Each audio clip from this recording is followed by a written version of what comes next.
As we pause in quiet reflection to offer this prayer for a peaceful world,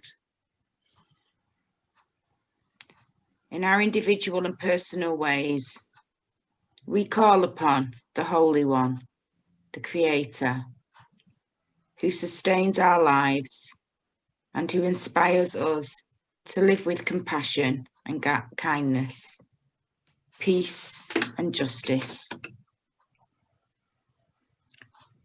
We ask for daily guidance in all of our personal relationships, in our work and play, in our community involvement, that we might model the possibilities of peace in everything we say and in everything we do. We pray for wisdom and compassion within the hearts and minds of all world leaders who have the power and the responsibility of making decisions that impact the presence of peace and justice. We pray for courage, dedication, and integrity within the spirits of all those who work for peace around the world. We pray for all those who harbour thoughts and feelings of hatred, violence, and greed, that their hearts, minds, and souls will be transformed into your likeness of compassion and kindness. We are thankful for your presence within our lives and ask for your blessings as we try to live peaceful lives and seek ways for all people to live with justice, in harmony and peace. Give thanks and praise, I say.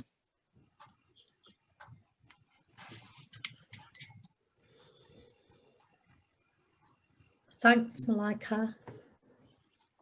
I'm going to introduce Mary Tait now, I think. Am I, Margaret? You're looking at me like I'm not supposed to. You are. Okay.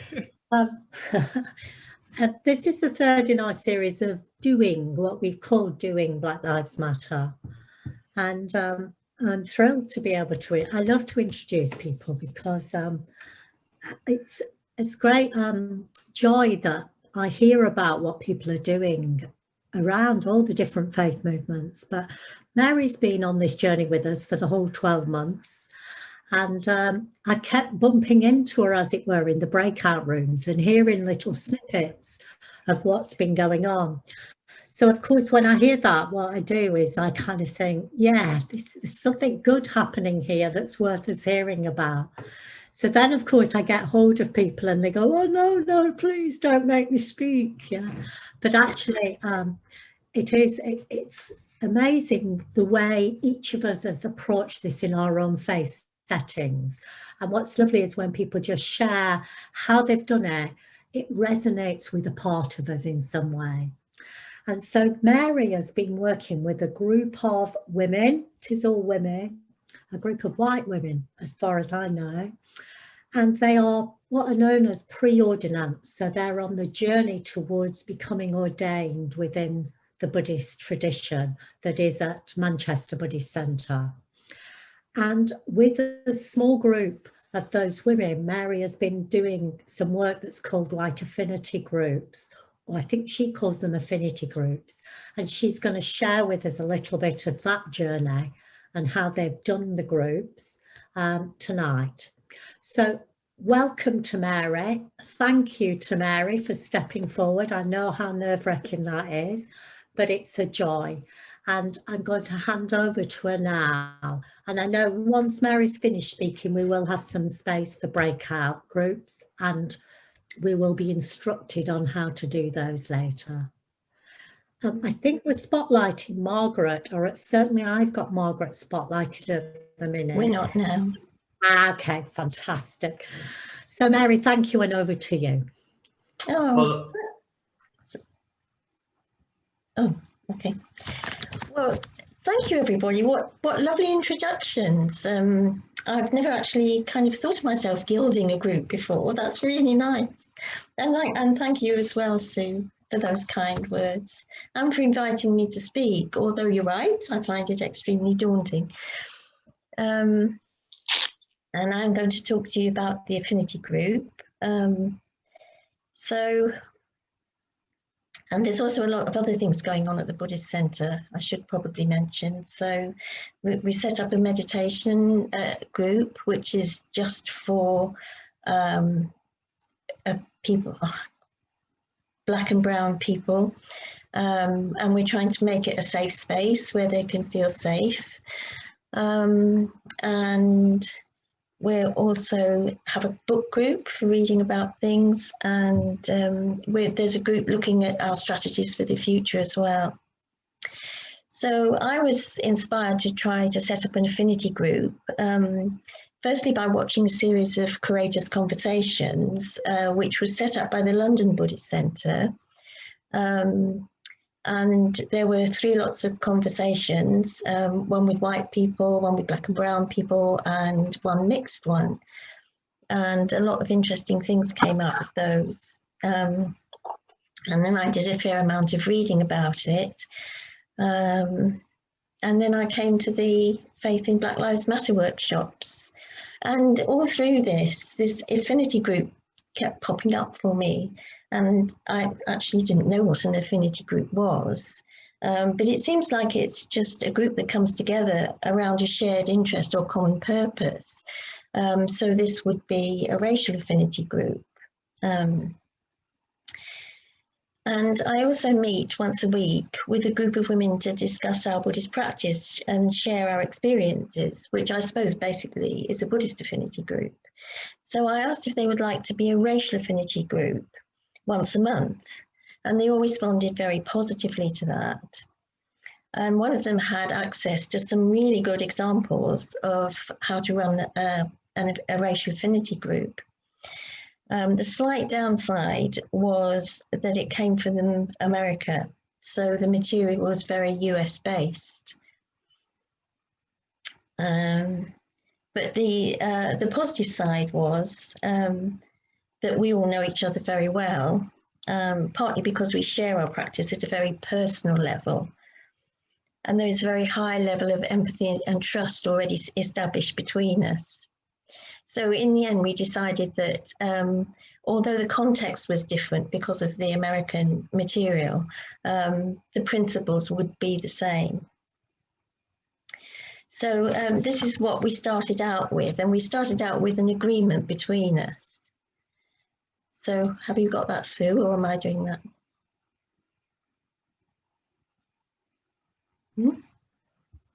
Yes, I've got it. I'm just sharing it now. Oh, thank you, sorry.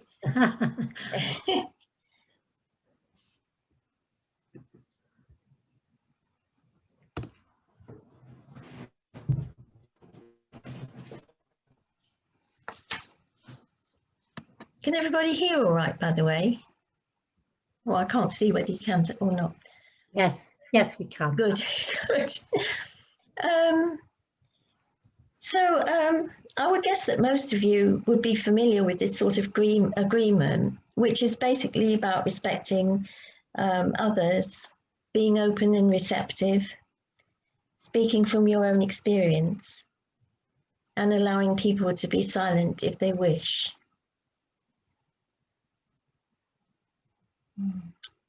People need to feel safe to express their views and know that what they say will be received with kindness, even though they differ from the views of others, or not express a view at all.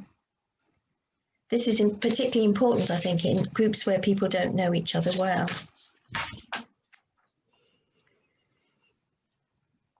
So we then fixed a timetable, which Sue is, oh, here it is.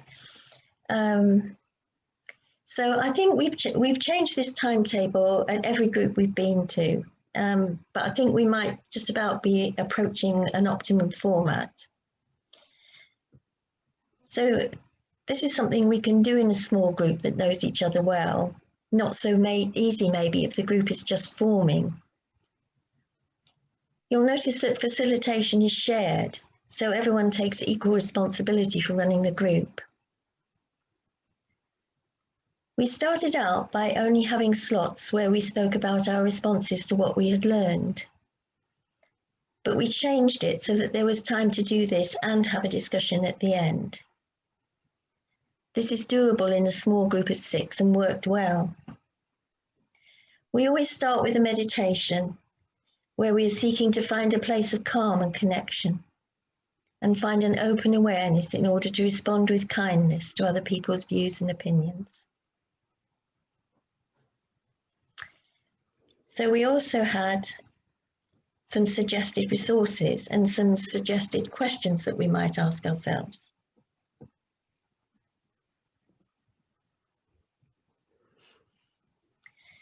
So there were 6 sessions in all, which lasted for a period of 6 months.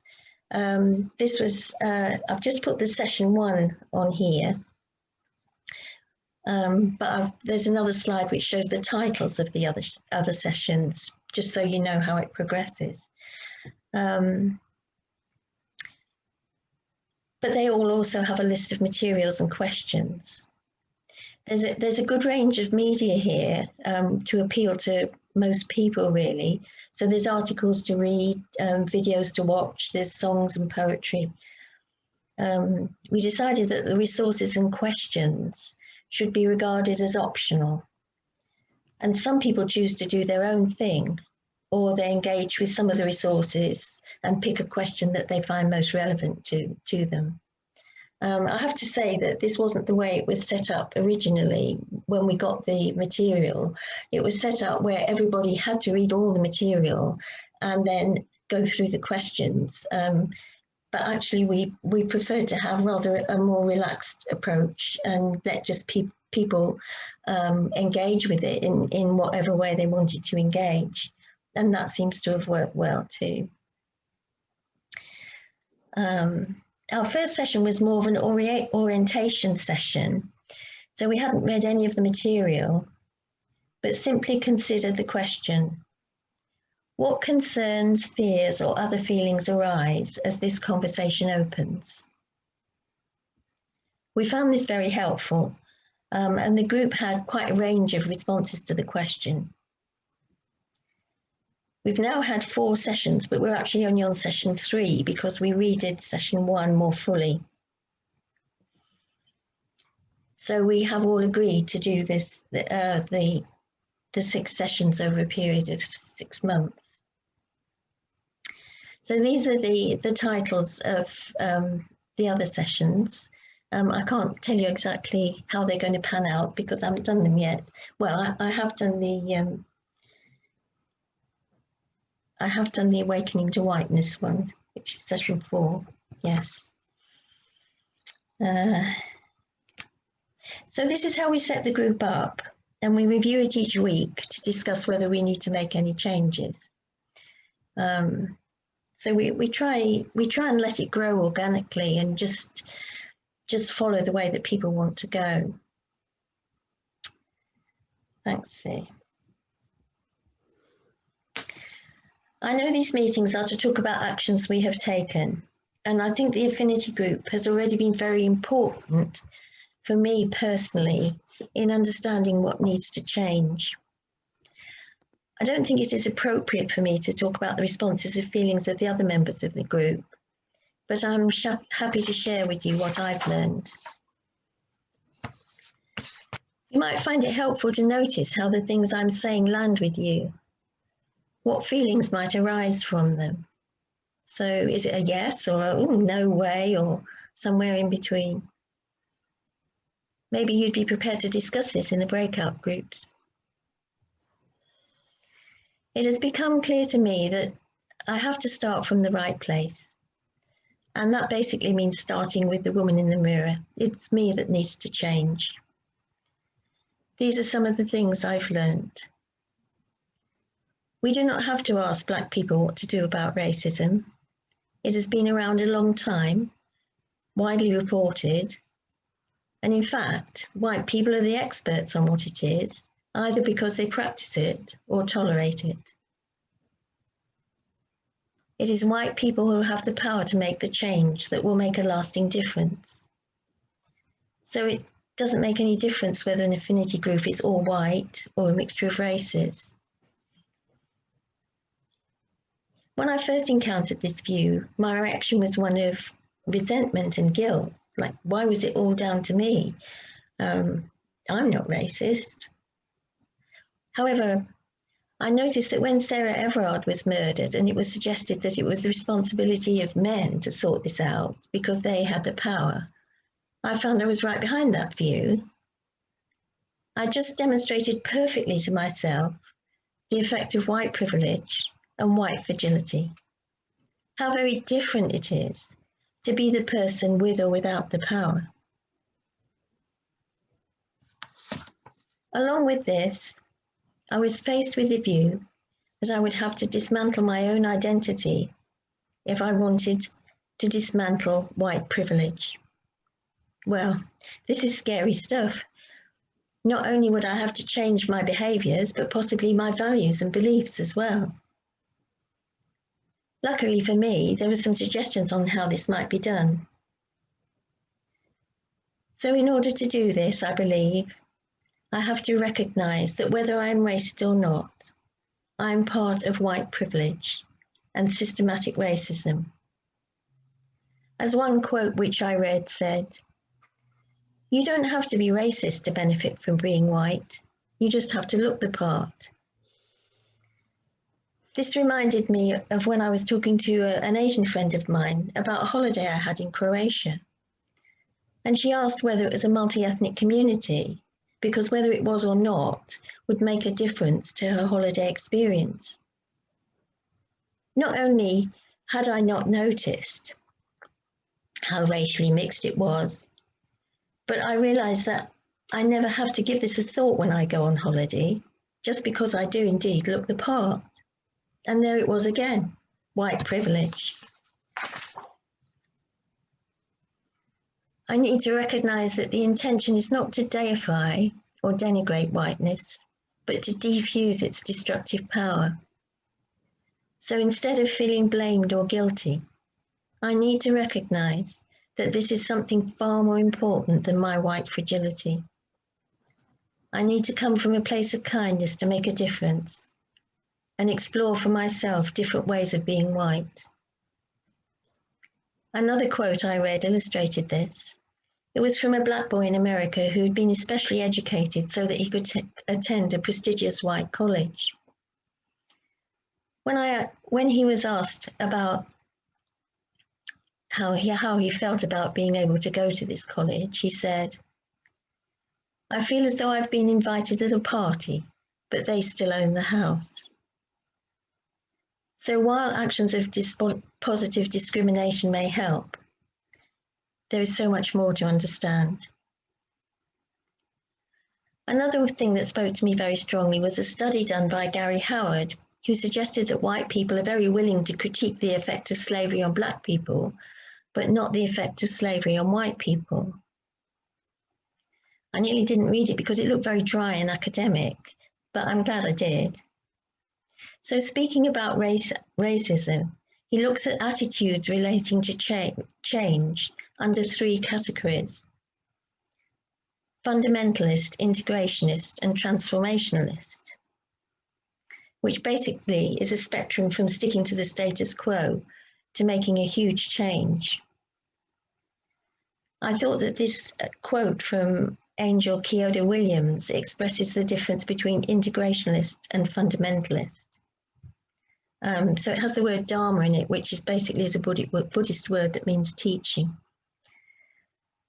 Much of what is being taught is the acceptance of a kinder, gentler suffering that does not question the unwholesome roots of systematic suffering and the structures that hold it in place. What is required is a new Dharma that deconstructs rather than amplifies the systems of suffering, that starves rather than fertilizes the soil of the conditions that the deep roots of social suffering grow in. So Gary Howard then describes how people think, act and feel, and then you can find, by looking at the behaviours, you can assess whether you're actually fundamentalist, integrationist or transformationalist. So what was I? I came out as transformationalist in thinking and action, but integrationist in my feelings. This seemed to be an important area for development because several of the speakers in the Faith in Black Lives Matter workshops spoke of the importance of understanding and empathy. This is another quote by Resmaa Menakem, which felt important to me. If you have come here to help me, you are wasting your time. But if you have come because your liberation is bound up with mine, then let us work together. To me, that says that I should not see myself as a saviour of the world, but a fellow traveller along the path of humanity. These focus groups are about action. So what am I going to do with what I learned? Because I am retired, I do not have a wide sphere of influence. But if I were to work out what that was, I would say it was the Buddhist Centre, friends and family, and other groups I might join. The suggestion in the first of these photo groups that we should talk to people about our experience and our journey is an excellent idea. And is really why I'm here today, although giving talks is not my favourite activity. Luckily, the Triratna order, which is the Buddhist order I belong to, places great emphasis on the community of Buddhists. So we often meet in large and small groups to discuss our practice, and there will be opportunities for me to speak. I see that where I can make the most difference is probably not about getting people to do things differently, because I really have no power to change people's behaviour. Nor do I really have any power in the system because I'm not an order member. But to suggest a different perspective so that they actually want to do things differently. Having said that, I need to have the courage to have conversations about the structures, policies and procedures and even the history of Triratna if I think that is important. If this is not done, there may be a danger that when we do become a more diverse group, the newcomers will think that they have been invited to the party, but the white people still own the house. I think I will need to remind myself that not everyone may want to travel at my pace and be content just to share my journey without necessarily expecting a response. So as well as speaking out, my aspiration and intention is to hear as well as listen, feel as well as think and act, and to always come from a place of empathy and kindness. Thank you.